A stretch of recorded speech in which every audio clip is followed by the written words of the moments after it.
এ বাবা, আবার সেই কচি লাউ? তো কি খাবি এই গরমে, কচি পাঠা? কেন, কমেডিয়ান শাস্ত্রে লেখা আছে দেখিসনি?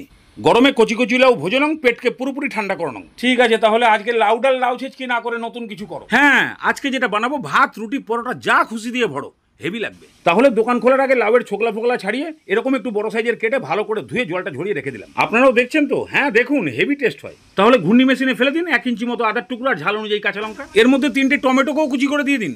এবার এই মশলাগুলো নিশ্চয়ই আপনার নাগালের মধ্যে আছে।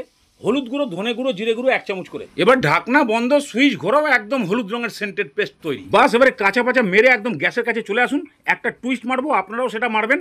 টেস্ট একদম লাজবাব হয়ে যাবে। ছোট বড় যেরকম খুশি পাঁপড় 5-6খানা ভেজে তুলে রাখুন। এবার দরকার পড়লে কড়াই থেকে সামান্য একটু তেল কমিয়ে দিয়ে জিরে, তেজপাতা, শুকনো লঙ্কা আর সামান্য একটু হিং দিয়ে সামান্য নাড়িয়ে ছাড়িয়ে 1.5খানা মতন মিডিয়াম সাইজের পেঁয়াজকে কুচিয়ে দিয়ে দিন। পেঁয়াজকে খুব বেশি ভাজার দরকার নেই, খালি একটু নরম হয়ে যাবে আর কালারটা ধরতে শুরু করবে। ঠিক ওই সময় টমেটো পেস্টের মিক্সিটা কাট করে দিন। মিক্সিতেও অল্প জল দিয়ে ধুয়ে দিয়ে দিন। এবারের মধ্যে খালি কালারের জন্য 1 চামচ কাশ্মীরি লঙ্কার গুঁড়ো আর পরিমাণ মতো নুন দিয়ে এবার এটাকে কষান। এর আগেও আপনারা অনেক রেসিপিতে দেখেছেন যে কিভাবে কষালে ঘরের লোকেরা আপনাকে ফার্স্ট প্রাইজ দেবে। বাস, একদম এমন কষান যেন মশলা থেকে তেল ছেড়ে দিচ্ছে, এটা বোঝা যায়। ঠিক এরকম টাইপের। এবার দিয়ে দিন কাটা লাউগুলো। প্রথমে আগে লাউগুলোকে মশলার সঙ্গে ভালো করে মিশিয়ে দিন।